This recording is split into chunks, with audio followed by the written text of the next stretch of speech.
Greetings, crew members. We're back with another episode of Stargating. I'm Chris. And I'm Tamara. And today we are looking at episode 108, The Nox. Tamara's been building this one up for the last couple episodes. And it was worth it, and I was correct. Yeah, she was worried she might have to eat her words. Yeah, I was very worried after the last episode, which I had remembered being better than it was. You're like, oh my god, what if I built it up and it's secretly like just terrible? Yes. But nope, it wasn't. It's actually fairly good. It's got some good sci-fi stuff in it.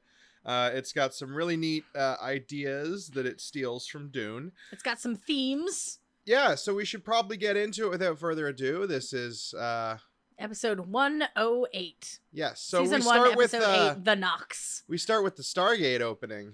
Well, yeah. Strange way to start in this Stargate show. Well, not exactly. We open on General Hammond in SG-1 showing the wormhole to a secretary. I assume it's the Secretary of Defense. Yeah, it's like he's like a political cabinet secretary, not just like a general secretary. Like he's like, hey, check out what I got in the basement. What are you doing after work? Oh my god. Yeah, no. He's like some sort of cabinet position. I'm assuming Secretary of Defense because I don't know why anyone else would be there, right? Like, and he specifically talks about technology and how we haven't brought anything back to fight the Goa'uld. So yeah, they're like, it seems like a Secretary of Defense thing. Who was the Secretary of Defense for Bill Clinton at the time? Oh, I don't know. I was like in grade school. No, well, you should know that. No, I was about to say Janet Reno, but that was the Secretary or the Department of Justice. Anyway, I don't. For all of you 1990s political historians, let us know who Bill Clinton's Secretary of Defense was. Yes, tell us who Bill Clinton's Secretary of Defense was. It's probably like a guy who works for like a subordinate to the secretary. He's probably not as important. Well, no, he calls him the secretary. They call him Mr. Secretary. He's secretary to the Secretary of Defense. No, I don't think so. So he's not super impressed as they're talking about it, but he's impressed by the initial opening of the wormhole because like they put their best foot forwards, and it's hard to be like, I've seen it, I don't care. It looks like water. Water's not interesting. So he's like, but then he's like, I don't see what the point. Well, he's of like, is. They're like, where are they going? Yeah, he's like, where are they going? And they're like, well, it's a planet that we designated this. But before you better that, believe it starts with P3. Before that, he asks, like, what am I looking at? And it's really funny because General Hammond just kind of steps aside and Sam walks up and is just like, I'm gonna science this bitch. Which, like, Daniel's the one that figured it out. I guess. Well, yes and no. He figured out the translation, but like I don't think he's not an astrophysicist. He knows how to dial it, but she knows how to fix it. She talks about the astrophysicist part of it, and so she's like, science, science, science, and the guy's like, I don't care about your science, because poor Sam. So he says that the current administration is not impressed that they haven't brought back more like space magic. And Daniel's just like, are we like not explorers? Because he forgot about his wife again. Well, yeah, and also like this is the military, traditionally not explorers. And also, again, though, like you're confusing it with Starfleet, Daniel. You were trying to to find your wife. I don't know why. Whatever, Daniel. He just forgets about his wife again. And then the Secretary of Defense uses an analogy where he goes, oh, well, you know, when Marco Polo went to the New World, he brought back more than spices. And it's like did he, though? I guess slaves, yeah. But he brought back slaves. But also, sure. I guess he brought back spices that ignited a trade war that launched 1,000 corporations and ships and colonized the world. Yeah, like, I don't... Yeah. Some spices. Just some spices. And it's like, okay, man, whatever. Like, shut up. Your analogy is bad and you're stupid. But, like, Jack almost says that, but he doesn't. He's like, I don't understand how that makes any sense. But okay. And they're all just kind of trying to, like, defend the Stargate program to this guy who's clearly not impressed and like doesn't think it's worth the money. He's talking about how like, you know, we're not explorers, like Marco Polo brought back other stuff, and at some point in this conversation they reveal that they've been to 19 different alien planets. Oh yes, yeah. How many of those look like Vancouver? Most of them. But like, so we're like 2 months into the Stargate program, and we've been to 19 different alien Is that worlds. 19 alien worlds across like 5 to 7 teams or something? That's what I'm thinking. Yes, Yeah, I'm thinking not we them just personally. see SG-1. Yeah. And they've already talked about how there's missions we haven't seen them do. So is there like other crazy shit that's happening to other teams? Yes, I'm pretty sure it's just like Starfleet and how you were like, oh, is, terrible tiny ships, are they still having the same kind of stuff that the Enterprise is? And the answer from Star Trek Lower Decks is yes. Yeah, like they're having a conversation in the cafeteria and Jack's like, oh yeah, alien crystal world's stupid. And a guy from SG6 is like, oh man, I wish alien crystals. We had hairy centipedes the size of trucks. And they were terrifying. Yeah. And Jack's like, I want hairy centipedes the size of trucks. He's like, no, you don't. Yeah. Like, no, yeah. I would much prefer have like you don't know where they lay their eggs, trauma. Jack. Like, oh my god. Janet was working on me for like 4 hours. It's Frasier, by the way. I thought it was Foster, but it's not. It's Frasier. It's Janet Frasier. Oh, any relation to Kelsey Grammer's character? I don't think so, no. No? He doesn't have a sister who's like in the military? I never watched Frasier much. I didn't watch any Frasier, so. But, yeah, so they're all kind of talking. Jack points out that the tech-savvy aliens tend to keep their tech to themselves because they don't really want to share it with, lesser life forms, which is, I guess, what humans are. Which, like, I don't know what, like, basis he has that in, because they haven't really met any other technologically advanced races except for Again, the gold. 19 planets. Maybe he's read the briefings of other. I guess, like yeah, SG5 but, like, ran into an alien that was all like clouds. But there's like so many and they have you'll technology. get to it. But the guy's like, what about this technology? What are you going to do for us? And Jack would be like, well, actually, there's this one planet where they have this shield that's able to protect the atmosphere from sun rays. That might be important for the big hole in the ozone that was going on around those times. Because it's the 90s and everyone's using aerosol hairspray. Yeah. And just like, but then there's a whole point where he's like, if the Gwald swooped down today and attacked us, did you bring back a single thing that would help us fight them? And Teal'c, who has been listening silently the entire time to this disaster meeting, is like, what kind of tech do you want to find? And me, if I were Jack O'Neill, I would have just, like, grabbed Teal'c and pulled him up in front of the Secretary of Defense and then gone, Teal'c, this guy. This is the thing that will help us. At the very least, the big staffed weapon he carries that can cut through solid stone. Yeah, like, we've got this staff weapon, sure, but also we've got this guy who was the first prime of Apophis and who knows their tactics and, like, their weaknesses, and who has one inside of him that I'm sure you can, like, do some non-evasive tests to. Side note, I guess staff weapons don't need recharging.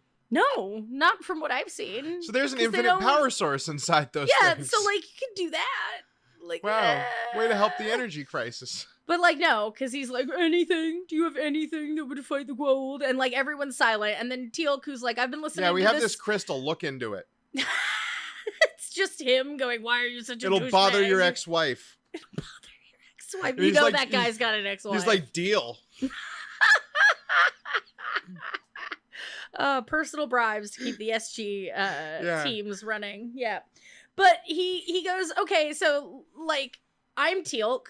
I know things about the Goa'uld, so what kind of tech you looking for, man? And he goes, well, what have you got? Which is like, a non-answer. That's not an answer. You didn't think about this at all. Yeah, you didn't think about this at all. You came into this meeting not even being like, do you have this kind of tech? You just came in, do you have any tech? Blah. So he goes, well, there's stuff that even the Goa'uld are looking for. Like, there's an alien creature on a planet that can turn invisible.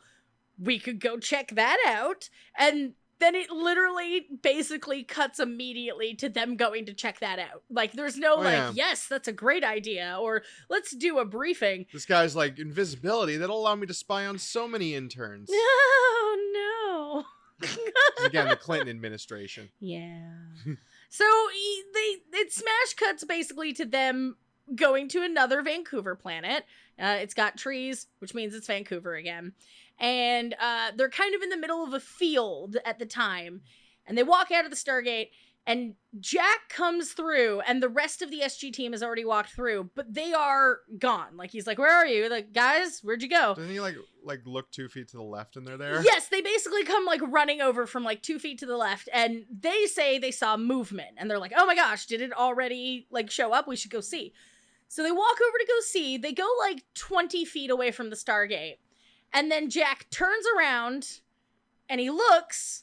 and the Stargate is gone. And he's like, guys, where's the Stargate? And then they all turn around and there's no Stargate there. You hear that audio cue too. Is that audio cue diegetic? Do they hear that too? Because like later I'm pretty sure is looking around. Yes, I'm pretty sure yes. Because the whoosh happens also later when he turns around to see that the baby Nox is gone. Yeah. But we'll get to that. So you can hear that whoosh. So you can hear the whoosh sounding, and they hear the whoosh sounding, they look, it's gone. The Stargate is gone. Including the little robot probe with all their gear on it. Which is like just like a little ATV that like they put like I kind a of thing love over it. And I don't even know if that thing like moves. I think that like it's probably just a prop that sits there. Yeah, the Melp moves. They have a Melp that moves. Well, yeah, we were having a discussion earlier about that whole setup, the dial home device, the platform, the Stargate being like 3 separate pieces that they must have to like flatbed out to different locations. Yes.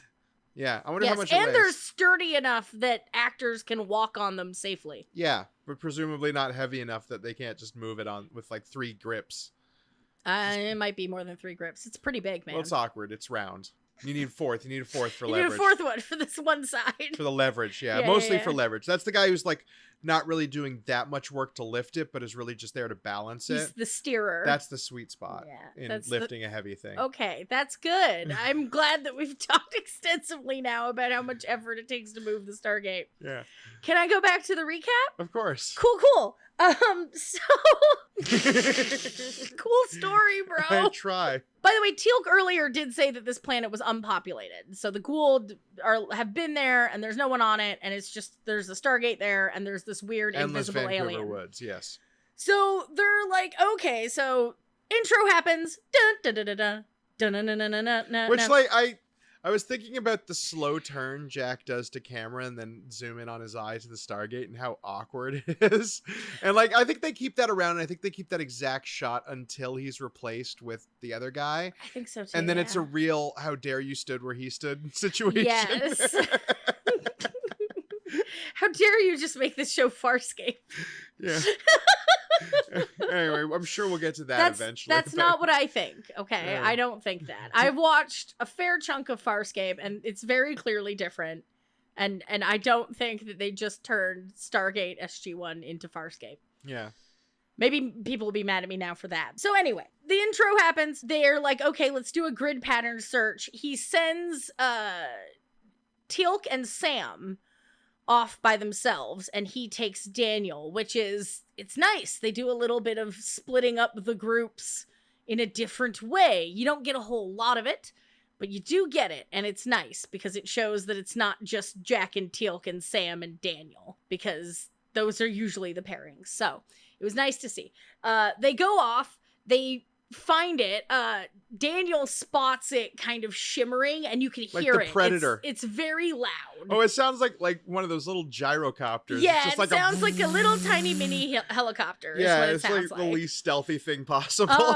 Which is why they make it invisible. Well, no wonder they have to keep it invisible. The fucking thing's terrible at hiding. It's really obvious to find it. It's giant and it sounds like a small helicopter. So Daniel sees it and he calls Jack over, but it's really funny because he calls him over like a cat. He's like, pss, pss, pss, pss, pss. And I was like, you're not calling a cat. It's Jack. You can just go, Jack, and he'll come over.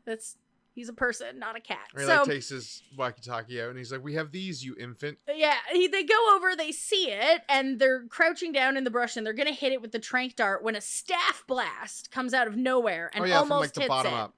And it flies away, and Jack gets on the radio and goes, what are you doing? Like, Teal'c, don't fire that. And Teal'c's like, that wasn't me. And I thought that was a pretty cool reveal that, like, oh, there's other Goa'uld. Well, because there's like a long shot. planet. Like, it's immediately cuts to a long shot of Apophis and the 4 of like them. 3 guys. Yeah, him and 3 other guys. Yes. And he stands out real well because he is shiny gold. He's all gold. Which explains he's the gold standard. Which explains the nervous looks he has the entire episode. Yeah, towards because he's not exactly camouflaged. I'm like, really stand out here. Maybe gold was a bad choice. I don't know why he came, to be honest, but like, well, I guess I was implied thinking about that because Teal'c does say earlier that he went and tried to get it and failed. Well, he says like basically what happened was Apophis sent me. And it was, he killed 2 of my men as punishment for failing to do it. And then later he asked the Nox, how long have the Ghoul been coming here to hunt? And he says, as long as I can remember. And that dude's like 400 years old. So I think it was a real Thanos, I'll do it myself situation. Oh yeah, you think he just, got he was sick like, of he it? probably got the new shield, which is, we'll see later. But like, so he was confident about the new shield. So he wanted to kind of take that for a spin. And also, I think it was a real, like, you know, stuff starting to happen, you know, with the humans and whatnot. And, you know, Teal'c. Those goddamn Tari. Maybe I should double down and do this myself. And he's like, fine, I'll just go do it myself and observe it done so it gets done. Also, maybe there's been some grumblings since his first prime took off and betrayed him. Yeah, maybe there's been some grumblings. That's another good point. Maybe he needs to reprove himself, sort of, to he's people. Like, well, you know, this is a long-standing embarrassment that I haven't gotten this goddamn thing yet, so I'm gonna go myself. We'll get it. I'll come back, and I'll look like a god. It also is a good way of reinforcing his hubris, because he really does believe he is a god. He really does believe he is better than everybody else. Yeah. And of course, if he goes, it'll get done, right? Yeah. Yeah, I guess. Seems like a real big risk for an invisible flying. It's also the first time thing. we've seen Apophis since the pilot, and it's important to establish that he's the bad guy. That is of the important. Series. Yes, it is nice to see him again since episode 1, which is we're on. You don't see him a lot in episode 1 either. No, you don't see him a lot this episode either. It's a lot of very short scenes of him looking dour. But I think he makes the most of it. But we'll talk about that. Yes. So they see Apophis is there. They regroup. And they basically go like, what are we going to do? Like, what is the plan here? Because SG-1 has shown up with a bunch of tranquilizer weapons to tranquilize this invisible alien creature. And so what do? Do we try and take Apophis alive and bring him back to the gate? And so they have like a whole conversation. Daniel remembered he had a wife. And he's like, we have to do something. Sam's the only one who expresses any sort of concern that they're not prepared. Yeah, right? Sam is like, we don't have the stuff. Because specifically, they brought mostly tranquilizer systems. Yes, because they're going to trank this alien. So she's like, we have mostly tranks. This seems ridiculous. Jack's like, this isn't our mission. But eventually he's like, yeah, okay.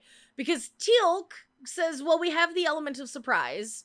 I think if we took out his guards fast enough, we could take Apophis alive. I think they were, like, I think as far as, like, if they should or shouldn't, I think that they were obligated in the sense that, like, Apophis is what you would consider a high-value target, where it's like, when it comes into play, you drop everything else. They also point out that, Teal'c also points out that he's never lost the Stargate because he had a Goa'uld homing device. Oh, yeah, and they need it to get back. Tracks it, and so he says that Apophis would have that on him. So they have to get that in order for them to get back to the Stargate.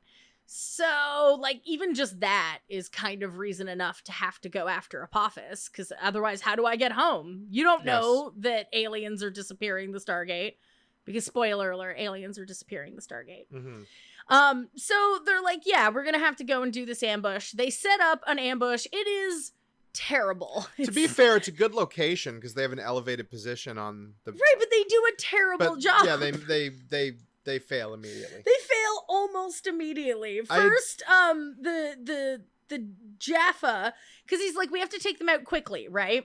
But one of the Jaffa, I guess probably the new first prime of Apophis, he walks out in front of Apophis. He sees Teal'c's boot print, and he's like, this is clearly an ambush, because it's clearly an ambush. The initial attack takes out 0 of his personal guards. Did that guy have a gold...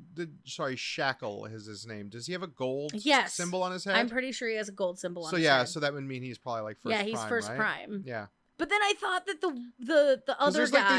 There's like a difference between the tattoos that you see later and then I think the other gold. Guy also had a gold one, though. Maybe. The guy who kept reporting back to Apophis and got some lines. I think Teal'c explains exactly when you get it later. Yeah, probably. We just don't remember. Yes. Yeah. But I think it's like his personal guard yeah. get the gold. Great acting from the guy who plays Apophis too, because this entire sequence, like up to and during the ambush, he looks like concerned and scared, and he's like showing this like emotion on his face, and it's not until like he realizes that he's safe and has the drop on everybody that he goes back to being smug. Yeah. Yeah. Yeah, because he's a coward, because all the Goa'uld are cowards. Yes. Right? Like, you're not a brave, self-confident person if you're pretending to be a god to keep up people under your thumb. Yes. Or like if you're really just a very vulnerable slug that can be stepped on. Yeah, like if they get you out, you get stepped on. Yeah, there's not really much you can do. Oh no, not a boot. Yeah. Like, smush. Yeah, so Daniel and Sam are up high in the rocks with rifles. Teal'c's on the ground between the two cliffs that they're kind of funneling them into with his staff. And then Jack is like behind them with the tranquilizer dart so that he can get Apophis. And so they all fight. They do a terrible job of killing the Jaffa. And then at the end, Jack's like, I'm going to shoot him with a tranquilizer to get him. And he activates this shield, and it's just a Dune shield. It's literally just a Dune shield. Apophis is wearing a shield from the science fiction like property Dune. Well, it's more accurate to the books too than the movie that even existed at the time. Like the movie now, it's accurate, but yes, but like the David Lynch one, they were stupid big blocky things that didn't actually work that way. This is actually like accurate to the book in the sense that it is able to stop kinetically energetic things like fast moving things, but like is slow moving things move right through it. Yes, and it's really well set up because he shoots him with the tranquilizer dart. It gets blocked, and then Teal'c shoots Apophis with the staff weapon, and that gets blocked too. And then moments later, one of the other Jaffa like tosses Apophis a staff weapon, and it just passes right through, and he's able to grab it. Yeah, he just catches it. And Jack sees it all, and you can see Jack seeing it and going, oh. It's even attached to like a hand device that's on the top of your hand, like in Dune. And actually, that's another good bit of acting from the guy that plays Apophis, because you see him like fiddling with that the entire time before it is introduced, right? Like the entire time he's being attacked, he's like holding his hand as he's like walking through the woods, looking nervously around. You can see his like one hand on his other hand. Mm-hmm. So like it's really like he's like really nervous about it, and he's kind of also like maybe this is literally the first time they've like tried it out using in, like, it. Yeah, in, because like, a real Teal'c thing. didn't know that it existed. Yeah, he's strictly so like maybe he didn't even know if it would fully work until it does. Yes, he's like nervous. I really hope this thing doesn't fuck me over. If this doesn't like if I die right now, I'm gonna I'll be so very mad upset. at people. If I die right now, I'm gonna kill all of you. Yeah. But he then gets the staff weapon. He shoots Jack. Jack dies. Then Sam's like, Jack, no! And she stands up dumbly and goes to go for it. And then he shoots her, because obviously he does. So then Sam dies. And then Daniel's like, no, Sam! And he gets up to go get her. And then he gets shot and he dies. So and like, then the series is over. Bye, everybody. That's bye, the ending it's the of end Stargating. of Stargating. No, I'm glad we made it to the end of the show. it's not. It's very much not. There's like a lot of seasons left. So, and a whole episode we have to finish. So, all that's left is Teal'c, and he's standing in front of Apophis, and Apophis is like, you betrayed me. Like, you can. He says something, and it's implied that it's like, you can join me. And then Teal'c goes, I die free. After saying, and it's so badass because he's just standing there like, yeah, you know what? Kill me. Mm-hmm. You don't win though. Like I win because I'm free. And it also is really nice because earlier when they were talking about what they're going to do with Apophis, Jack looks at Teal'c and says, you know, this guy used to be your god. Are you going to be okay? And Teal'c says, I'm okay. And you're not sure because it's Teal'c and he's kind of like deadpan and closed off. But no, he proves it right there that, yeah, no, he's fine with fighting Apophis.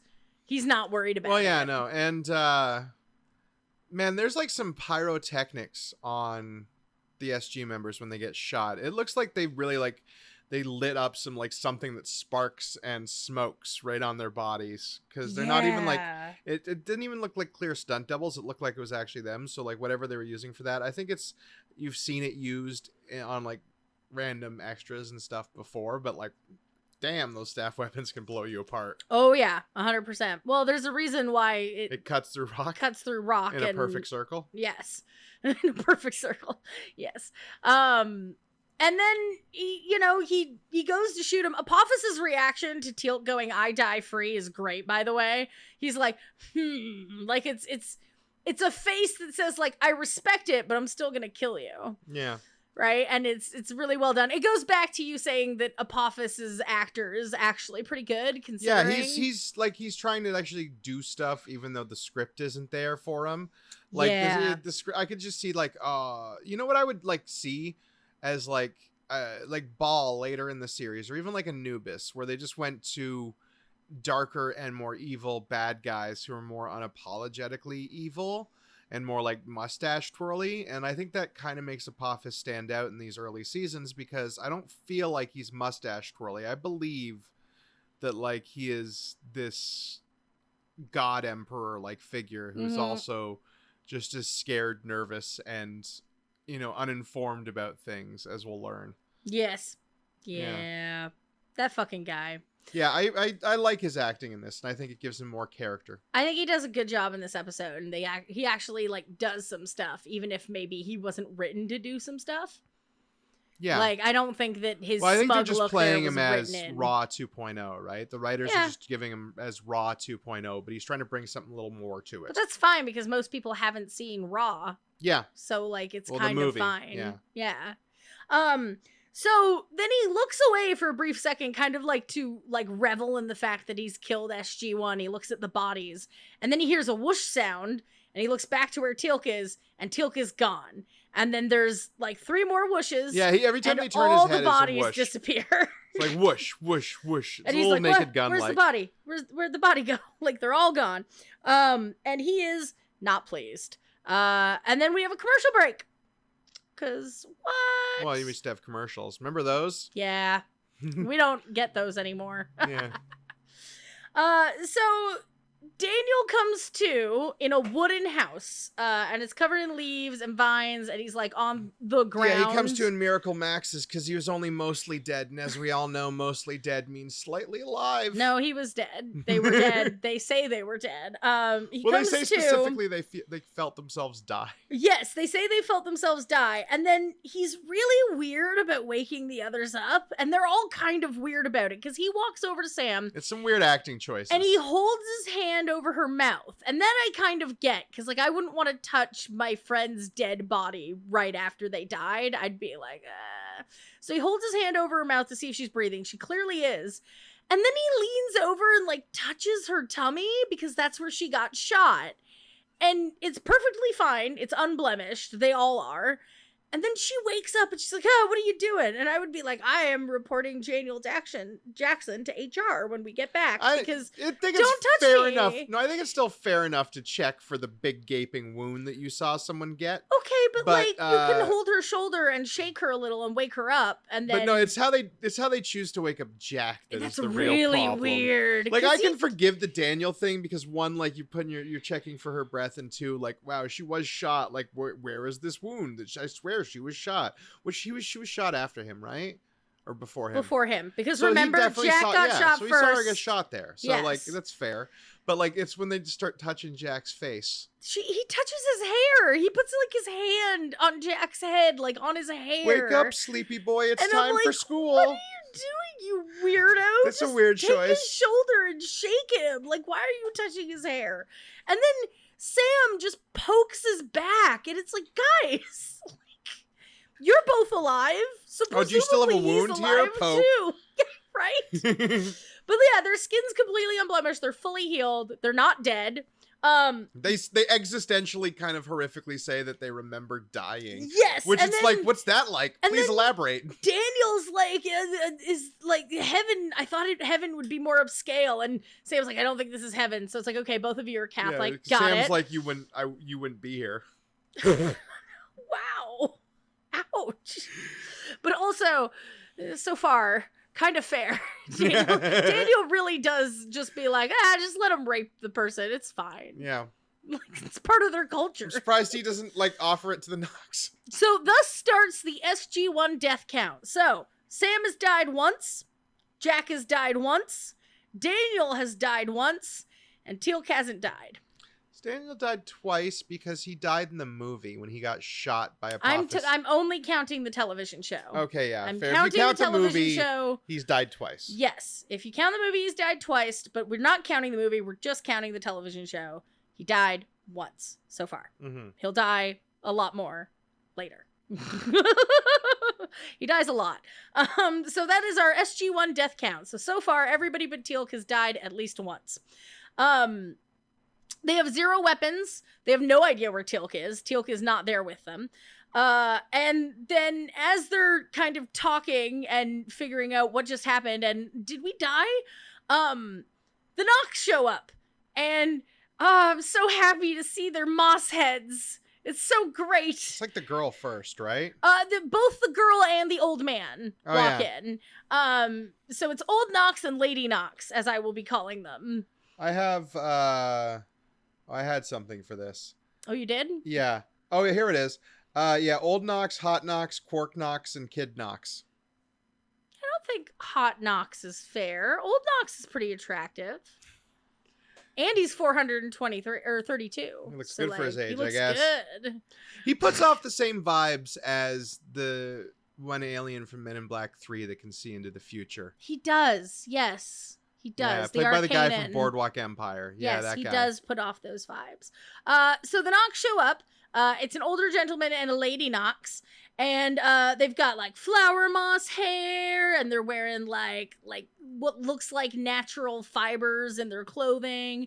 And they mostly just nod and do like little gestures, like, come here. You can really tell that they're watching them, though, which is I appreciate as a good acting choice, especially Shimmerman, who shows up shortly. Yes, they spend a lot of time just kind of staring intently at the SG team and listening to them talk. And SG-1 tries to introduce themselves. They're like, I'm Samantha Carter. I'm Daniel Jackson. And then they ask where Teal'c is because, like, where's Teal'c? Where's our buddy? He's our best buddy, and we want him back. The Nox bring them outside. They give them fruits and veggies. And which you meet the I took rest notice of are the like family. I think it's like a small apple, but it looked like a cherry tomato that just Jack bites into. Yes, I'm pretty sure that bites into a cherry tomato like he's the steward of Gondor. Wow. I mean, not that sloppy and gross. It's got some dignity. No, I know, but that looked like a spread, though. There was like bananas and mangoes. They got so much. They had that weird shit like that papayas. Weird star-shaped fruit. Yeah, star fruit. Yeah, that papaya. Was really good. So they do a good job. They put like it looks alien enough, right? Yeah. You can recognize most of them, but it's also like the way that they put them out and the way that they've designed the whole habitat. It looks alien enough that I can suspend disbelief. Speaking and be like, of these are aliens. looking alien enough, the Nox. The Nox, yes, you meet the other Nox. So there is a child Nox, and then there's Quark. Yeah. AKA Principal Schneider, as you know him from Buffy. Yes, Armin Shimmerman. Woo! Yeah. First of many Star Trek actors that will appear throughout this show. Character actor Armin Shimmerman, who has been working since like 1979, apparently. Yes, that is a lot. So he is playing one of the Nox. He's got his flower hair and his moss face because he's got moss all over his forehead. It's really cool. I really like their hair. I like their hair. I do not like the outfits they wear. It's a real case of like the same material that you see on party store mummies. Wow. You know what I mean? Like it's that same I get it. Yeah. Yeah, I get it. I think the production design here is pretty great. I think the huts and the flowers and the Nox are all pretty well done. Yeah, there's some thought put into I think that it's really neat that each one of the Nox kind of have their own flowers in their hair. Like the kid Nox has like those little fuzzy ones. Mm-hmm. And like I don't think any of the other ones have that. They're kind of dryad-like. Yeah, a little. They're cool. I like them. I like the design of the Nox. And they don't like talk. Daniel even tries like a couple other languages. You hear him briefly try like a couple other languages for Stargate and stuff, and they don't answer, they don't respond. They SG-1 like asks them, did you heal them? Like, where's Teal'c? Where's our weapons? And none of them answer. They're just staring really intently while eating and like gesturing for them to eat. They're like, eat, go on, eat food. And then the little Nox, baby Nox, he gets up. He seems the most intrigued by them. And he's just kind of standing in front of Jack staring at him like, whoa, that's cool. And then Teal'c shows up. He comes back. Lovely, wonderful Teal'c. We missed him. I think he was just out like scouting or something. Yeah, he basically just probably like walks into the camp. He was like, well, they're dead, so there's nothing I can do. And I'll be back, y'all. Like, I'll come back and see if you're not dead later. Which they weren't. So lucky break. Yeah, they walk up, they start talking to Teal'c. He doesn't know what's going on. He doesn't know where the Stargate is. He doesn't know where Apophis is. And just as they start talking, the baby Nox walks up to Sam and does that very basic thing where it's like, my name's Nefreu. So he just points at himself and goes, Nefreu. You can tell I'm an alien because it's an apostrophe. Does it have an apostrophe? It sure sounds like it. Nefreu? Nefreu. Yeah. It could be N-E. Nefreu. Yeah, it's probably an apostrophe. It's probably an apostrophe. It's actually the apostrophe kind of stands in for E's most of the time in alien names. That's true. Teal'c. Yes. Oh, can we talk about the nightmare grammar of Teal'c's name for a second?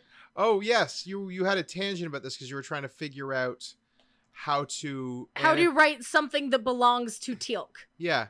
It's literally T-E-A-L apostrophe C apostrophe S. That's how you would say Teal'c staff. There's that C is sandwiched by two apostrophes. Mm-hmm.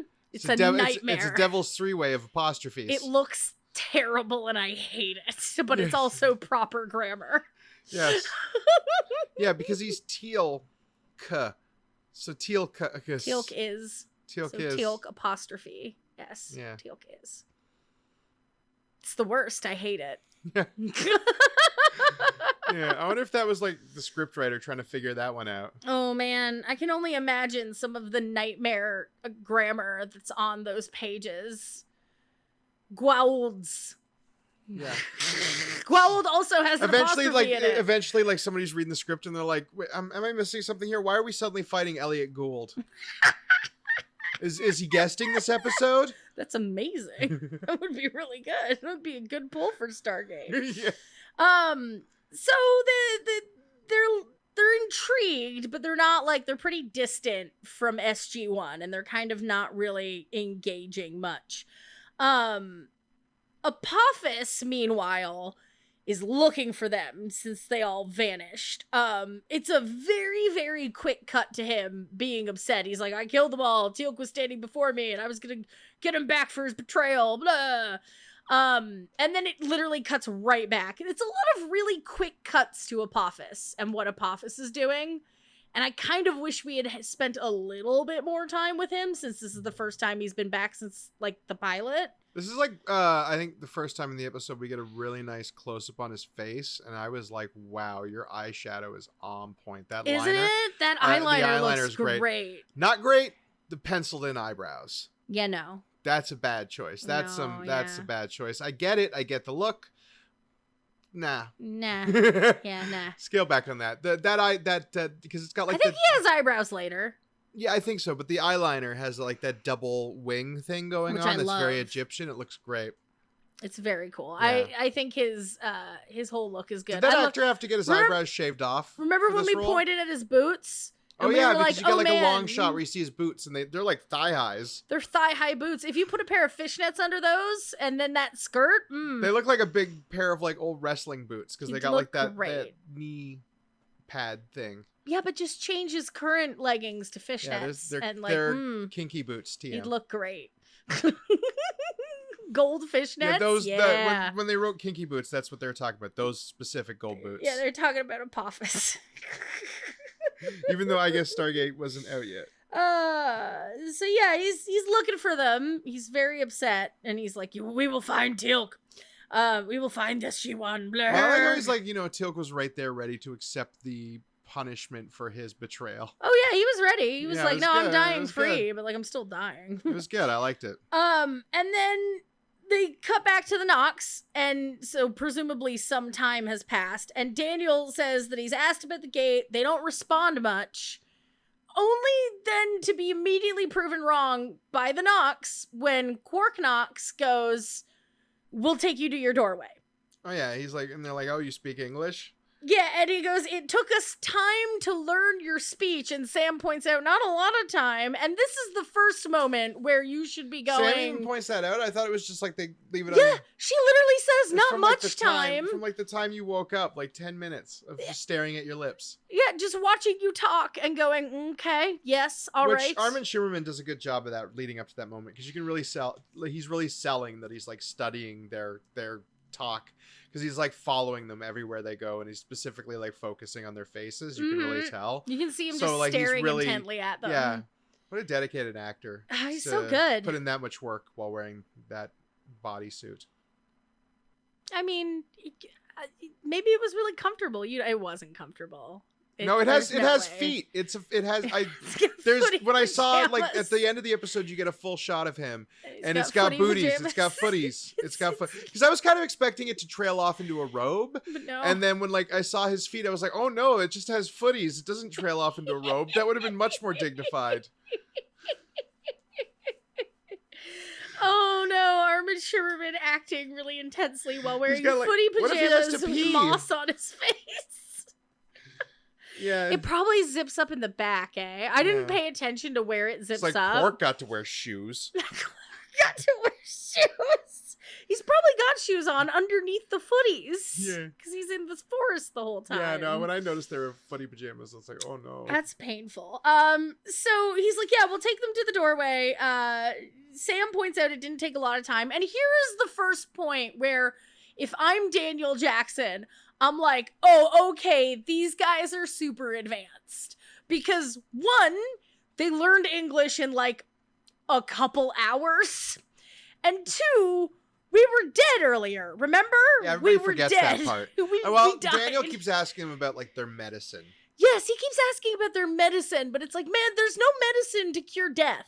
There's no medicine for a burn wound through the stomach. There's no medicine for, no, you're straight up dead. It's like that Simpsons gag where they flash forward and Mr. Burns is in cryogenic frozenness. Like he's been cryogenically frozen. And the doctor's like, we just have to figure out the cure for 17 stab wounds in the back. And then another doctor's like, we're down to 14. Oh my God. Yeah, like they were dead, and so they got brought back from the dead, and also, learned English in like an hour. So these two things combined, me, and I'm not an anthropologist, right? I didn't go to school for anthropology. But me, if I were there, I would immediately be like, oh, you are more powerful than me, because I couldn't learn English in fucking an hour. It took me like years and years. Yeah. And I grew up in English. So like they're advanced. And you notice how the script keeps avoiding calling them advanced. Like when Daniel's talking to him later, he goes, your medicine is obviously very effective. And it's like, no, advanced. Yeah. We cured death.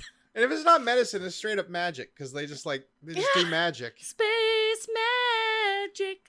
So it's like, okay, Arthur C. man. Clarke quote about magic being advanced technology that we don't understand yet. Yeah. And it's like, okay, so you're gonna like treat these people like adults, right? And they don't. They proceed to not do that for the rest of the episode.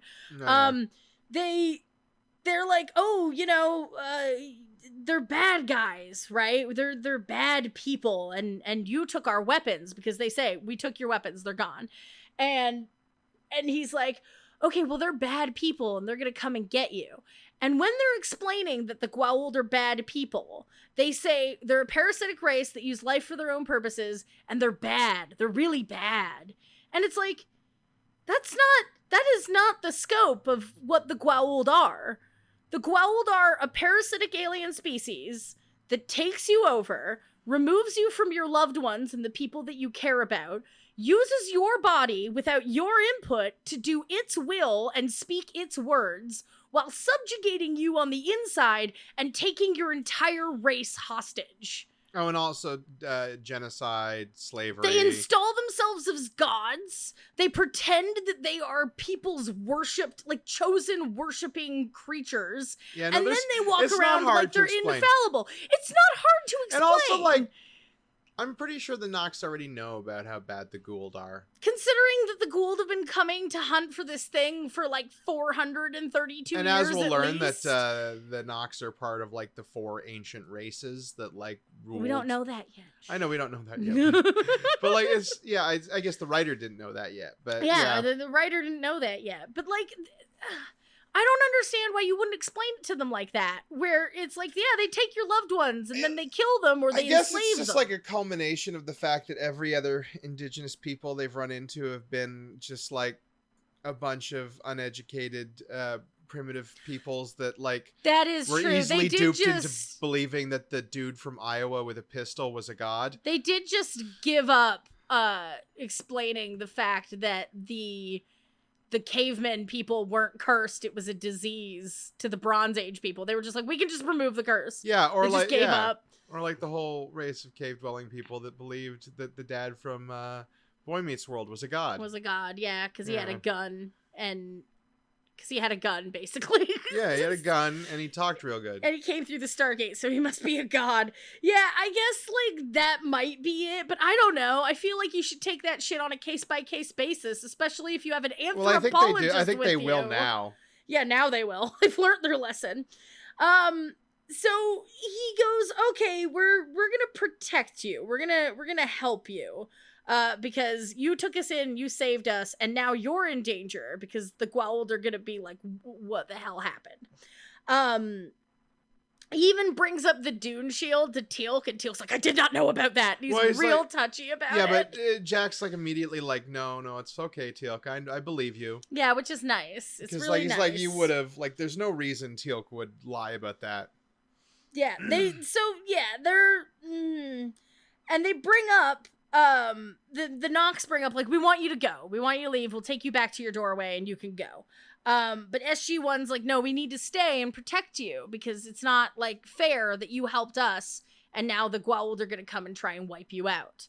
And he, at one point, they're like, you'll go. And they say, well, if we're gonna go, why wouldn't you want us to go now? And it's a big reveal, big shock, because they have... The Jaffa that they attacked and hurt during the ambush, the Nox saved him and brought him back to their house. He's sleeping too.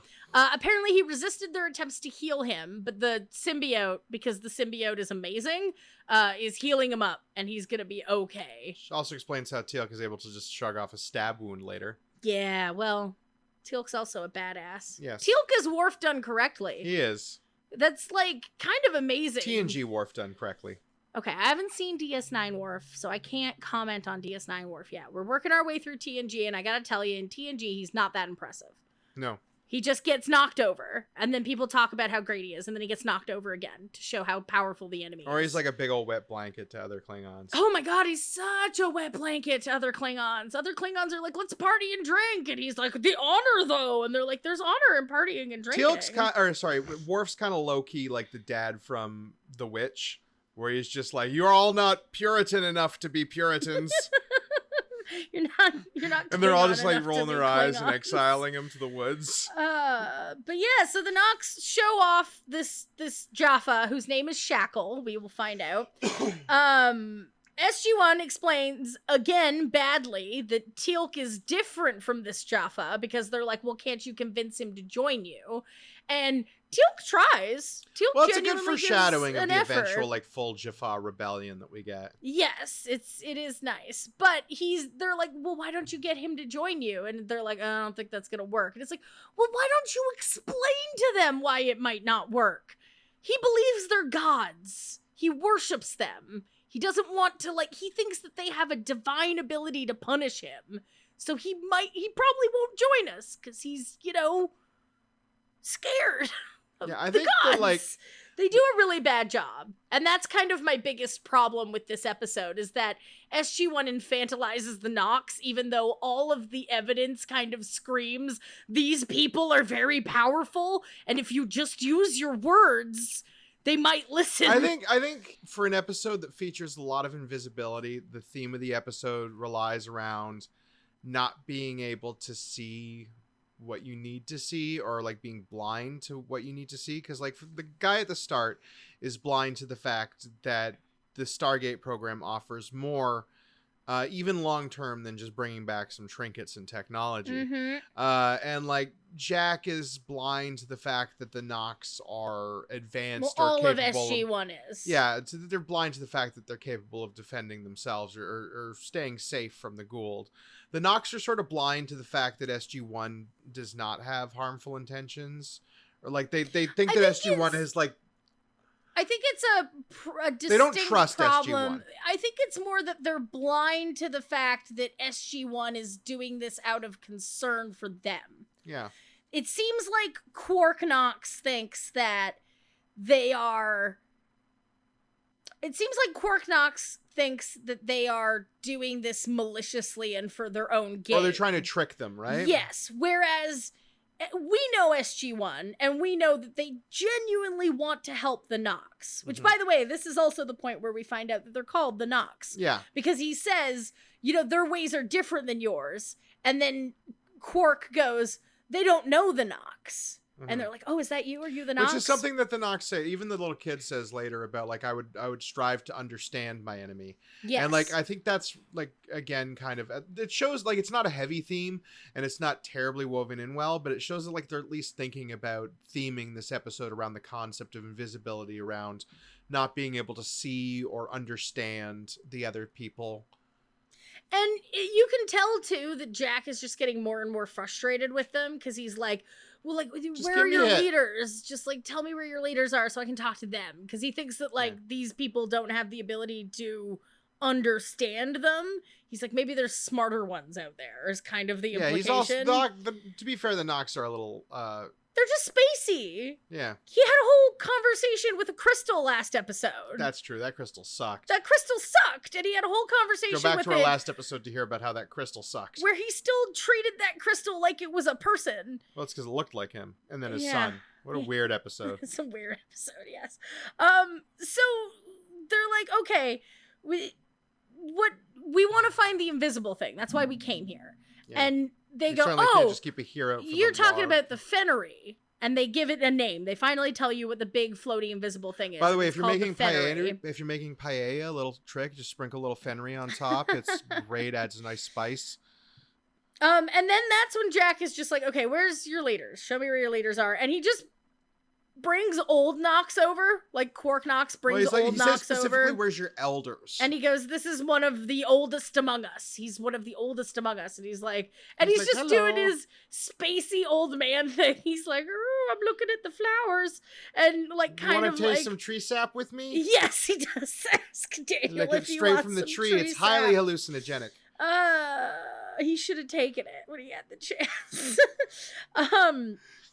So they're like, okay, Daniel, you go talk to him because like we're not getting anywhere. I'm gonna talk to the old man, loser. Yeah, I'm gonna talk to Teal'c about Shackle and see what his deal is. And Shackle served underneath Teal'c when Teal'c was first prime of Apophis. So this is one of his... Teal'c says he trained him. Yes, this is one of his direct underlings. Yeah. Who he trained. And which would make sense. Yes, it would make sense. And they talk about just taking Shackle back, but that would make avoiding Apophis really hard because he's not gonna go quietly. Well, again, they don't know the extent to which the Nox could protect them to get back. But yes. Yeah. And Apophis holds grudges, which... Fair, he does. When they say that, we cut right back to Apophis, who is holding a grudge, and he's pissed off they can't find SG-1, and he thinks that they learned the invisibility trick from the Beast. So he thinks that they've figured out how to make themselves invisible, which is fair. I'm wondering, like, what Apophis is thinking he's going to accomplish. Because he's like, I need to learn to turn invisible? Well, no, here's the thing about that. Is he thinks he's going to turn invisible, but the first time we see him with this monster is he's trying to shoot it dead. So that he can autopsy? get it.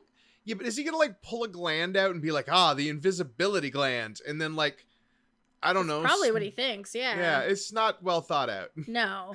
Capturing one alive would probably be better, but it's kind of dumb. Yeah. I think we've established they're just that, gonna right? rip it. Oh, I found its invisibility sack. Well, it's like the witches in Owl House. Yeah. Here's my magic gland. It's big And then he'll be sack. so angry when he just finds a bunch of meat and no invisibility. Yep, no invisibility. Because as we learn, it's not the Fennery that's doing it. So it cuts back to SG-1 from this quick pan to Apophis, who's like, maybe they learned to turn invisible. And Teal'c is talking to Shackle while guarding him and trying to convince him to join Stargate. He goes like, you can join us. They're not gods. And the guy's like, you're lying. Blah. And he goes, I'm not going to kill you. And I'm here to try and convince you to join me. Like, I want you to join me. And he's not into it. He's not interested because, again, he thinks this guy's a god. So why would he disobey a god, right? And Teal'c tells Shackle, and this is the first time we kind of hear what Teal'c's goals are in joining SG-1. Yeah, he plans to free his people. He plans to free the Jaffa. He's like, when I kill the gods, I will go back to our homeworld and I will free the Jaffa. I've been reading of this earth figure named Moses. I will be Moses. Yes, basically, right? He wants to free his people. Show up. Apophis, let my people go. Yes, yeah, but Apophis will be dead, so he'll have his head on a spike. Yeah, and he'll be like, I let you go. Yeah. Yeah. So that's kind of the first time we find out what Teal'c wants, because up until then he's been like, I think you're one of the few people who can defeat the Goa'uld, but to what end, right? For what purpose? Yeah. And the purpose is, I want to free my people, that's a good motivation. Yeah, but it doesn't work out for him because this guy starts screaming. Yes. And he doesn't start screaming yet. Doesn't he? No. Because while he's talking to Shackle, SG-1 is making bows and arrows. Oh, right, yes. Yeah, Jack's going full Rambo. Yeah, Jack is going full Rambo. They're making bows and arrows, and Daniel's a little bit like, is this really necessary? Like, And they make bows and arrows. They've Jack's like sharpened, Laura Croft over here. They've sharpened them. It's very impressive how quickly they made like a bow and arrow. Yeah, he's like Arnold at the end of Predator, where he's just like pulling that string tight. Yeah. And then Baby Nox walks over and starts asking questions about like the humans versus Goa'uld, while Jack is testing that bow and arrow. So he's testing it out on a tree, and the baby Nox is like, well, why are you fighting them? And like, we should try to understand them, and yada, yada, yada, yada, yada. Which, like, he's a kid. He doesn't understand. And the Nox kind of don't understand. So that makes sense. And then they get ambushed by the now visible Fennery. It shows up, and it's not invisible. It's a PS1 graphic at best. It's blue. It's really, I couldn't even like make heads or tails either of it. It had like 6 wings and looked like a flying centipede. Yes, and it's hovering over top of them, and Jack's and it sounds like go, a small helicopter. Kid, go. And he shoots an arrow at it. And that whole conversation with Baby Nox, like, again, just kind of shoves your themes there, where he's like, Baby Nox goes, why are you fighting them? And Jack goes, well, they're not giving me a choice. And, like, I like peace, I do, but when they don't give you a choice, you have to fight back. And Baby Nox is just confused by this concept, because that's not what they do. They just hide. Yeah. Right? He doesn't understand the concept of sometimes you have to fight back. Which I agree with Jack. Sometimes you do have to fight back. Injustice is injustice no matter where it is, and sometimes you have to fight it. Fighting fascism is a full-time job. Fighting fascism is a full-time job! You think I had time for pottery slinging on Bajor? Sorry, it's a Lower Decks reference, and I'm just doing the full thing now. So, they get ambushed, Jack fires at it, it flies away, and while that is happening, Daniel is talking to Old Nox, and they cover a couple stuff. They talk about medicine and how your medicine's very advanced. The long short of it is Daniel's trying to get information out of him on like what specifically they do, and the guy is being super vague and because he's a Nox, wishy-washy about it. Yes. It's like he's like, oh, you get your medicine from the trees, and they're like, we get our life from the trees. And you're like, okay. And he even tries to get him to eat some sap, and Daniel's like, no, I'm trying to quit. And it's like, you should have taken that sap. I bet it was dope. Like, I bet that sap was amazing. You should have eaten it. And like, they also do a thing that they rarely do in sci-fi that is good to establish the fact that like time is different everywhere. Yeah, because he asks old Knox how old he is. And the guy goes, how do you measure time? Yeah, he's like, how do you measure time? And he's like, one day's rotation, blah, blah, blah, blah, blah. Very simple.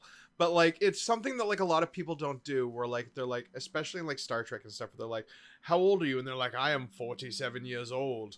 And but then you're my like, planet a year lasts 27 years. Yeah, like, right? It's like, how old are you? Math That's over not here. It's like that math concepts. gif of like the girl with the... Yes. Yes. So it's really good. And also, like, again, another instance of showing that the Nox are not some sort of primitive weirdos, because he's like, well, how do you measure time? Yeah, then he figures it out. Oh, this is how old I am by my standards. He literally goes, well, you're an alien species. How do you measure time? Yeah. And then he does the calculation in his brain. It is still a little like it does have to rely on knowing how long Earth's rotational periods are in terms of like actual hour and quantifiable time, but like still. Yeah, like he figures it out. And also, remember, they're sort of psychic. Yes. And he says because that. he knows before he even is going to ask, he goes, how old am I? Yeah, like, and he's just like, yeah. And then he goes, I'm 432 years old. And Daniel just goes, well, you look great. Yeah, he does. It's a bit of a cliche. Like, that's one of fine. those cliches that It's a fine cliche. How old are you? I'm super old. Well, you look great. You know, that's... He does. Yeah. He looks amazing. He's super old, but he looks amazing. And so, like, he's not human. This tells you he's not human. He's 432 years old. That he didn't think they were human, but like, well, no, they say they're human enough is what they call them. They call them human enough. And so Daniel is like, okay, well, that's a lot of information to take in. Meanwhile, Jack is still talking to the Nox because Quark Knox shows up and he does like a shimmery teleportation fade in. Oh yeah. And Jack's like, how'd you do that? And he goes, I'm a Nox. I can cloak myself. I can disappear. And it's teleportation, by the way. Gland. No, it's teleportation. Yeah. It's straight up teleportation because of the end, but we'll get to that. So he's like, okay, well, you know, what the hell? And Quark Knox explains they hide the Fennery from the Goa'uld who come to hunt it. And Jack's like, well, like, the only reason they come to hunt it is because they think it can turn invisible. And if they find out that you can turn invisible, they're gonna hunt you. Like, that's what's gonna happen. The only reason they show up is because you're helping. And he accuses Jack of trying to hunt the Fennery. He's like, you're a hunter. And Jack goes, I was protecting the kid. And Quark Knox, because he doesn't have an argument to that, is like, you protect his body after poisoning his mind. Which means these Fennery are like a threat to the Nox. They could be. They could be a threat to the Nox. Like, but they still protect them. They could pick off some of the young ones. But they can still protect them. Yeah, I know, but what I mean is, like, he knows that, like, the Nox... So he's acknowledging in that moment that there was danger. That the Fennery can be dangerous to children. Mm-hmm. But no, it's... And he goes, basically, once they know that you're doing it, they'll enslave you. And the Nox replies, we are enslaved by no one. It's like, yeah, I know you are right now, but, like, in the future, they'll come and enslave you, is what he meant. Like, the Nox. The Nox are frustrating as a species, but, like, I kind of get it. They just learned English today, so... Yeah. Like... I think it's more Quark than anybody else, because the old guy seems like he literally says, like, yes, you have much to learn. Like, he's like, yeah, I want to teach you. Yeah, like, so he seems to want to teach, and then the kid seems to want to learn. It's just Quark who's... Quark Knox seems, like, resistant to it. Yeah. And old Knox is even, like... Daniel's asking him, like, hey, you know... do you know that burying the Stargate would stop people from coming through? And old Knox is like, oh, yeah, we know. But if we buried it, then they would know that someone was here to bury it. And so, like, that kind of sums up their whole approach to defense is just, well, if they don't know we're here. Yeah. Which Cat's a little out of the bag. Yeah, because of Shackle. Which, you know, speaking of Shackle, SG-1 regroups. SG-1, hold on, I need a second to laugh. Regroups They regroup. You best believe I'm leaving that in. No. All right, so goopy SG-1 regroups. No, shut up.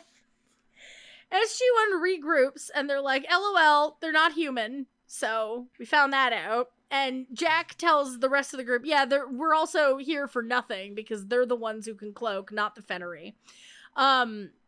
And they're like, well, this is even worse because now the Goa'uld are definitely going to try and enslave them, or they're going to bomb them from orbit. So they're a little upset. They say that they're going to take Shackle with them, and that'll be their way of protecting them. They'll take Shackle and not Apophis, and they're just like, we're just going to have to do it and deal with Apophis when he shows up. But then as they're talking about it, Quarknox teleports in. And he's like, I'm not going to let you take him. He can only go with you if that's his wish. You can't be trusted with your enemy. Which, again, fair. Like a fair sentiment. He's like, at best case scenario, he ends up locked on Earth for the rest of his life. Away from his family and friends. And, you know, I don't think they'll kill him because they gave their word that they wouldn't kill him. And, like, but also, Jack, that's not your call. Look how fast they were trying to dissect Teal'c when he came through. And Teal'c had Jack on his side. Yeah. Daniel even tries to take accountability. He's like, we know that this is our fault, and we want to try and make it right. And the Nox are just like, nah, you're not taking him. That's not happening. If he wants to go with you, that's fine. But otherwise, no. Teal'c tries to recruit Shackle again, because he's like, well, you know, might as well try. Shackle refuses again, and then this time he starts screaming to get the Nox's attention so that he can pretend basically that Teal'c's been beating him up or torturing him in some way. And Lady Nox shows up and she's like, what'd you do to him? Which, like, nothing. I did nothing to him. And then he breaks free. He's got an Assassin's Creed blade, apparently. Yes, and he goes to stab her, and Teal'c shoves her out of the way and gets stabbed himself. And then it just does, like, a quick cut to her face, and then Shackle's face, and then you hear Teal'c yelling. And they go in, and Shackle has escaped and killed Lady Nox. But Shackle's like such a straight asshole. Up, yeah, I know, straight up murked her. And then Teal'c's like, oh, the Nox woman, I'm stabbed and bleeding. But he'll be fine. He'll be fine. Because he's just a flesh wound. It's but a flesh wound.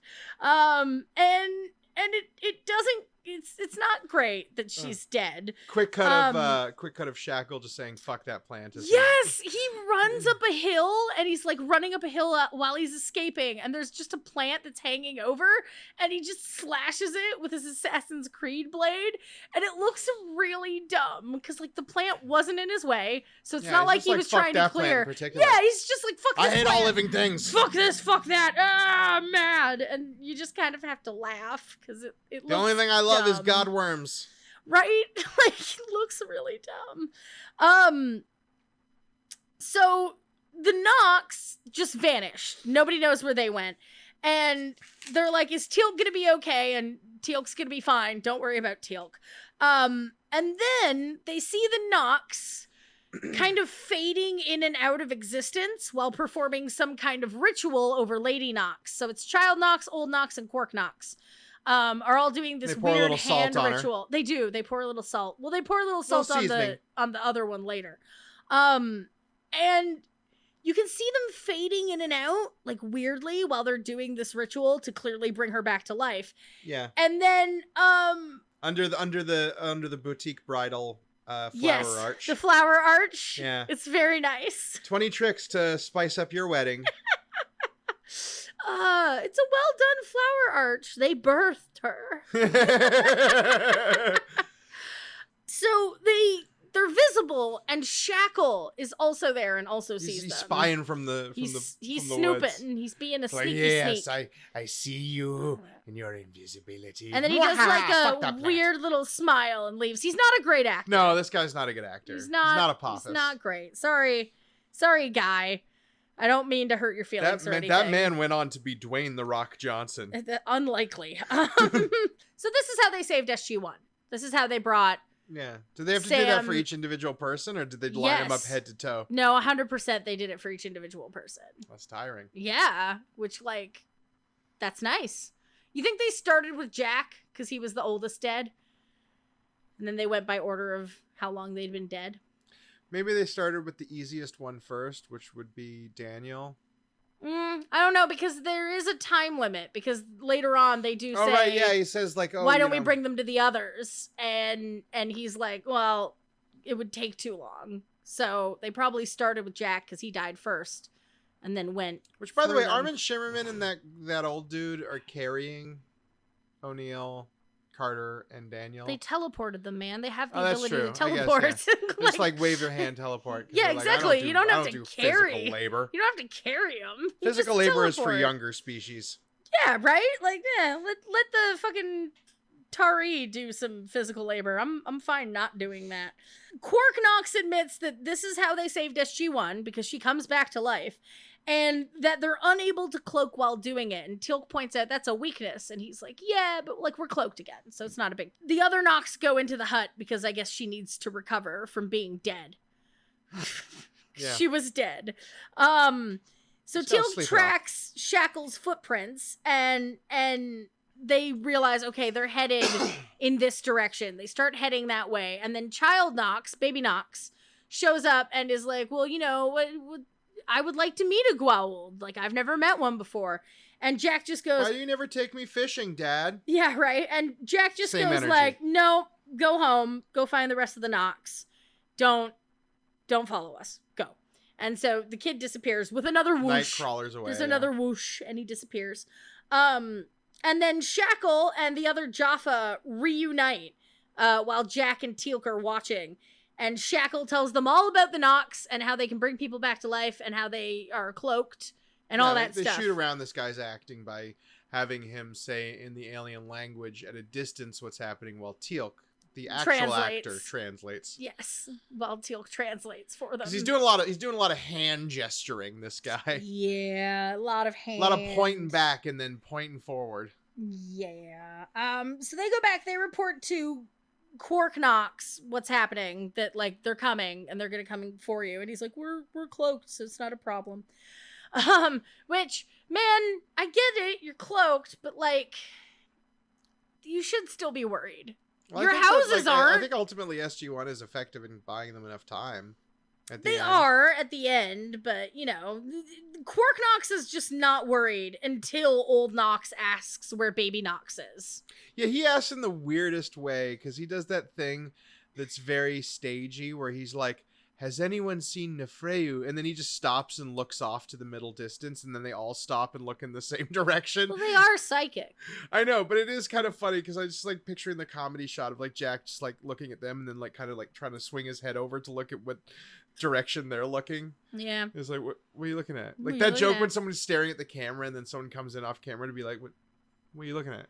Well, what is he looking at? He's looking at Apophis, because that's where baby Knox has gone. And he walks up and tries to introduce himself, and Apophis kills him. Well, kills first, this child. The kid's like, hi, or the kid just goes, Nefreu, and Apophis is like, Nefreu? And he's like, what? This kid's weird. Oh, I'm gonna shake him to death. He does.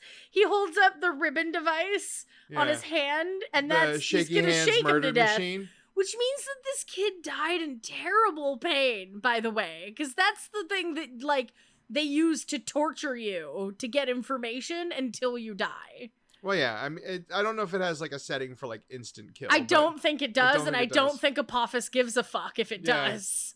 If it does have a instant kill button, Apophis doesn't care to use it. Yeah. Just vibrates your brain until it leaks out your nose, apparently. Basically, it's bad. So, like, that kid died bad. That kid died horribly. Which will change his opinion about Goa'uld in the future, I guess. It doesn't seem to, because they're just all like, yeah, bye, at the end. Like, I like how you're like, it'll change his opinion. Well, I think literally the next time they see them, they cannon one of their ships out of the air. Oh, maybe. I don't remember. I don't remember the next time you see the Nox. But, it goes badly, and then it cuts back to the Nox and SG-1 looking for this kid. And Jack's like, you know, I told him to go home, which kind of implies that he feels bad. Like, he feels bad that he wasn't there to help. Well, we know about Jack's history of dead children. Yes, from last episode. And then the Quark Nox says the very young do not always do as they're told. And because he's like, you know, I told you to go back, right? Because he considers us young, which We are, in comparison. And they find the baby, the now dead corpse of child Knox. And SG-1 tries to convince them to let them help and stall Apophis while they do the ritual. And they're just like, no. We're gonna do this. Well, they're like ultimate pacifists. I think that's been like the running thing is like they're ultimate pacifists. Like they don't accept any violence for any reason. Yeah, Quark Knox is not down for their assistance and is like, no, I don't want your help. I don't want you to kill anybody else. So they leave. They feign like they're leaving so that they can go and prepare for the battle and set up another ambush. Because it worked so well the first time. But they're like, we're going to do another ambush. I think the Knox bought it that we're leaving. Yeah. So they fake that they're leaving so that the Knox will kind of just do their ritual and leave them alone. And then they talk about how they're gonna like get over this because he's got that Dune shield. And then Jack explains the thing I explained earlier about how, well, when we shot him and it was going fast, it didn't make it. But when he tossed him the staff weapon, that worked. So I think the bow and arrow might work. So what you need to do is get in close and avoid fear because it is the mind killer. Yeah, he basically explains that the Dune shield is a Dune shield. Which, like, it would be really great if Daniel was like the book Dune? I read that in college because I'm a huge nerd. I'm a huge nerd. Nerd! Actual dialogue. That would have been nice, but no. So they prep. They do a much better ambush this time.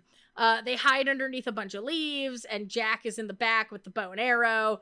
And Teal'c's got a staff weapon. He's like, pew, pew. And they do a much better job ambushing people. And they even use rocks to, like, bludgeon some of these Jaffa. Daniel even saves Carter. She's about to get shot in the head by a staff weapon, and he shoots the guy. She's, like, face-to-face with a staff weapon, and then Daniel's like, blah. Yeah, and Daniel Which, like, I guess her. they get to go through the gate with, like, 3 more new staff weapons. Yeah, basically. And Apophis tries to escape. He's like backing up really, really conspicuously with his finger on the Dune shield button. Yeah, it's kind of funny. But then Jack corners him and he fires his arrow. Just as it's about to make contact, the Nox vanish him because they finished bringing Nefreu back to life. That's the young Nox's name, the baby Nox. So they finished bringing him back to life, and they disappear Apophis just seconds before. He's like, "Oh, come on!" Tranquilizer arrow would have hit him, and what Jack is not happy. Yeah, he's not pleased. He's like, "They're gonna come and get you," and like, ugh. So they head back to the gate, SG-1, having successfully pulled off an actual ambush for once. It's nice that they actually managed to do it, because I don't think they have in a while. SG-1 heads back to where the gate was, and Quark Knox appears and is like, we sent the Gweld home, and Jax is like, they're gonna come back. They're gonna come back. And he goes, we're gonna bury the gate after you leave. Yeah. So, like, you're not gonna be able to come back to this. Oh, I have words, but this planet. hand wave Quark does too. Yeah, and he says that they're gonna bury the gate so that they can't come back, and Nefreu, baby Nox, shows back up, and he's like, yeah, I wanted to say goodbye. And he says, we also sent your weapons back to Earth. So, like, they just read their mind from what planet they were from and put it in and sent the weapons back through teleportation. Because I guess you don't need to physically put them through the gate and pass the iris if you can teleport stuff.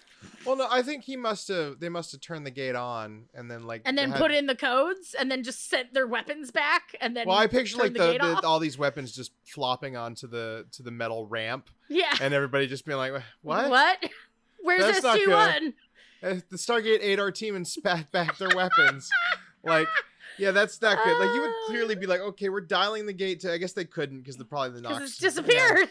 Yeah, but like, no, like the Stargate Command would rather be like, okay, dial the gate, let's send another team through to check this out, but they probably couldn't establish connection. Because the Nox because the Nox have the ability to control the Stargate. Because the superpower. Like, I feel like they could probably start the Stargate without even the DHD. They just awkwardly gesture to it like Quark does the Cloud City. Yeah, and this is the part, and it's the very ending of the episode. We're like almost done, and this is the part where fucking Quark Knox, for the first time, is like, you're afraid for us. Like, you fear for us. And it's like, yeah, man, they've been saying that the whole episode. I know, and he's like, let me show you the something. whole episode, they've been like, yeah, like, we're worried about y'all. Like, we're worried that, like, you helping us has put you in danger. And now, at the end of the episode, he's like, you're afraid for us? Like, this is a brand new information for him. And Jack's like, yeah, man. And then he goes, why? And Teal'c's like, well, because in our culture, the strong protect the weak. So, like, even Teal'c thought these people were weak. And it's like, I don't know why you thought that. None of the evidence points to that. Teal'c would have more reason to believe they're weak because he'd never heard of them before. Because, like, yes. the SG-1 has never heard of anything before because they're just now getting out into the galaxy. But Teal'c's, like, been places. Yeah, I feel like Teal'c would be, like... Teal'c's the one person I kind of give him a pass for. Mm-hmm. Because he's probably seen other strong races and they don't act like the Nox. Mm-hmm. As we see later. Yeah. The other strong races do not act like the Nox. They act like the Asgardians. Yeah, right? Or like that one human colony with the robot drones. I'm trying to remember that episode. Oh yeah, the robot drones. So he, like, Quark is like, okay, I'm gonna show you something. And it's basically one of these things where he's like, okay, you've spent this whole episode thinking we're idiots. Here you go. This is proof we're not idiots. Are you happy now? And he waves his hand in, like, a weird, he's like half drunk. He's not drunk. The actor's not drunk. But the way he waves his hand, the way he goes, you are fear for us. And he has a slight wobble, and then he waves his hand. It's with the same kind of way a drunk man would gesture to a burnt out building he just bought because he's saying he's going to turn it into the #1 venue for entertainment in the city. Like, he's just like, it's like the start of, like, it's that P.T. Barnum movie. Yeah. Right? Okay. Where he's just like, we're going to be big. There's going to be a tent. You can't see it, but he's doing a little handshake and a wave to demonstrate. Yeah, it's a real, like, that's the best take you got. Yeah. Maybe they only had him for, like, another day, and they were like, we gotta get this get me done. Out of this onesie. I can't stand these footies.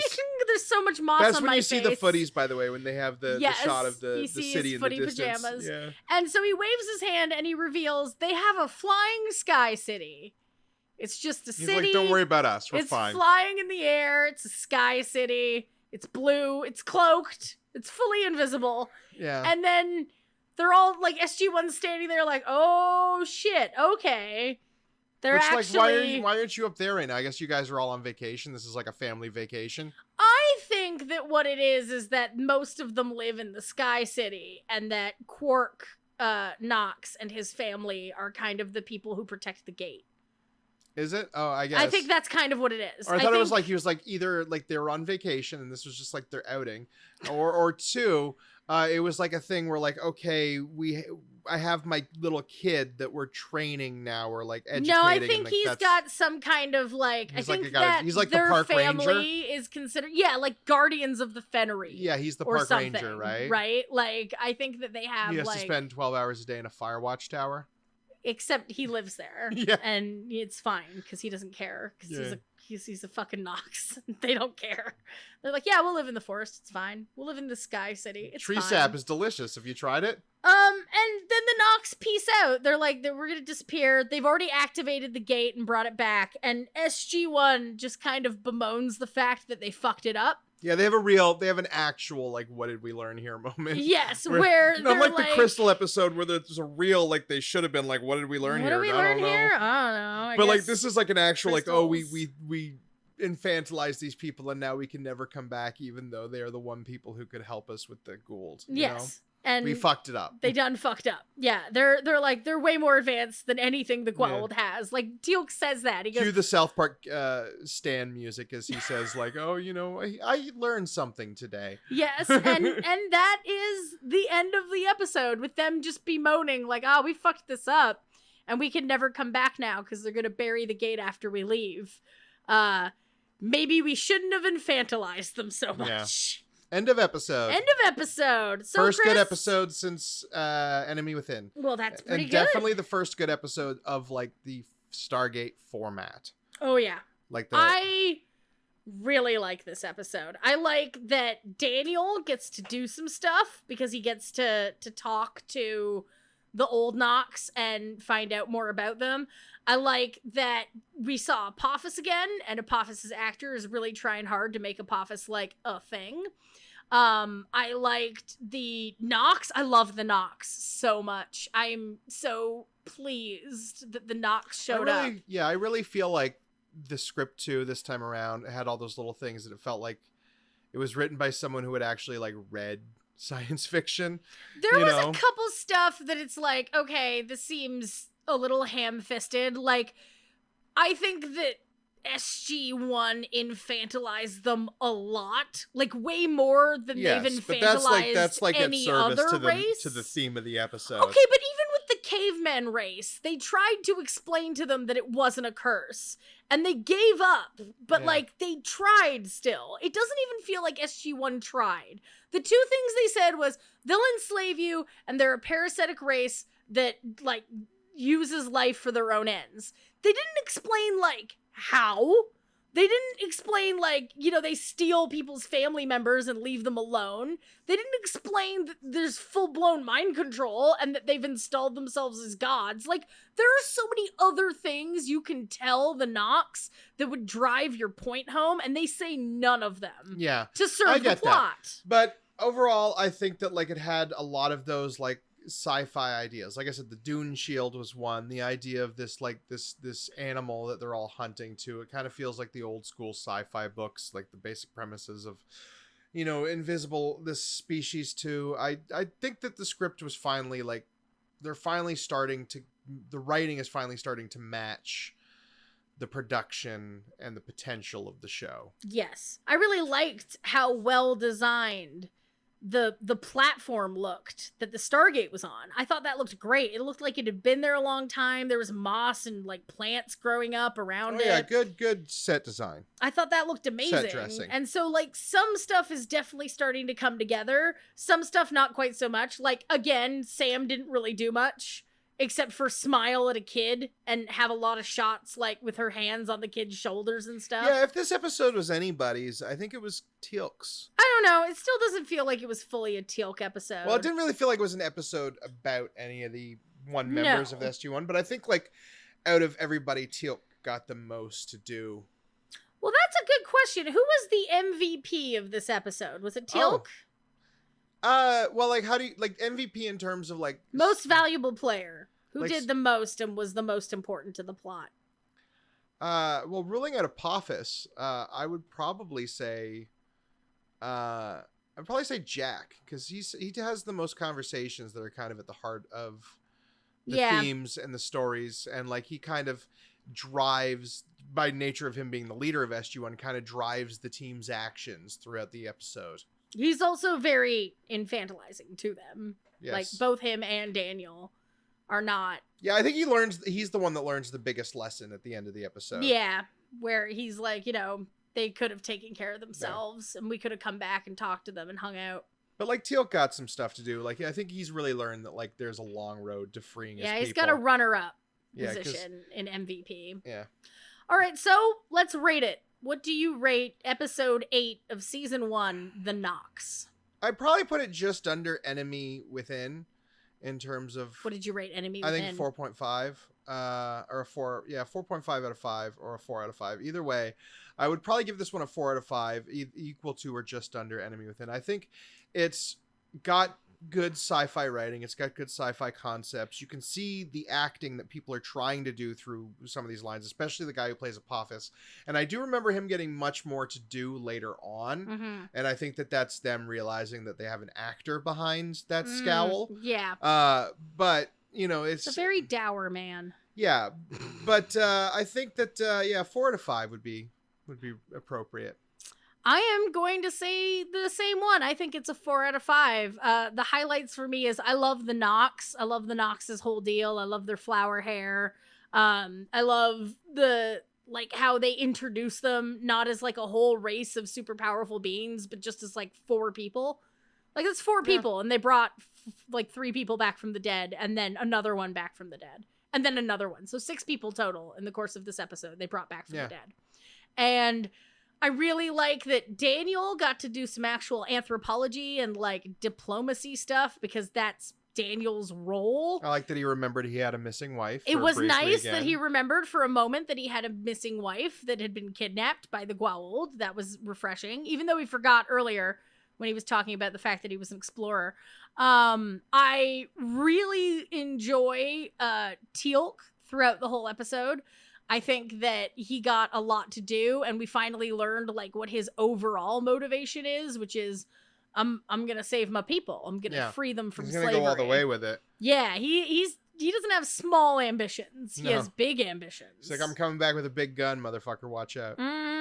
So I liked that, and so I would actually kind of say that I think Teal'c is the MVP, because Teal'c is setting up, first of all, that like, one, he wants his people to join him. He doesn't want to be fighting the Jaffa. If he has an opportunity to get them to join him, he's gonna try. Even if it's a moot point, it's not going to happen. Yeah. And I also like that he's like, they don't know any better. He certainly gets the most badass lines of the episode. Yes, he does. He really does. Not even when he just says, like, I'll die free, but also when he tells Shackle that, like, I will return to my free people, but you will not live to see the day because I will have slain you. Like, I think he was more implied that Apophis was going to kill him for failing to kill Teal'c. Oh, yeah. But either way, he's like, you will not live to see the day. Like, yeah, it's great. Yeah. Because you're going to die, because you're not going to kill me, because I'm Teal'c. Yeah. Yeah. So what do you rate it? I rated it a 4 out of 5. 4 out of 5. Yep. Yeah, Same so as 2 you. 4 out of 5 is pretty good. This is a good episode. And, like, I would fully suggest watching this episode and enjoying it, because it's a good one, especially in this first season. Well, I guess that brings us to what we're going to be watching next time on Stargate SG-1. We're going to watch episode 9, Brief Candle, a.k.a. Stargate Does the Deadly Years, because Jack has been infected, by an alien love bonding that has given him a lifespan of 100 days, and you're going to see a lot of old age makeup on Jack as he rapidly ages, and they try to figure out. I remember this episode. Yeah, this is a real, we're doing the Deadly Years, the classic TOS episode. Maybe. We'll see. I don't have hope because it involves an alien love ritual. Yeah. Yeah.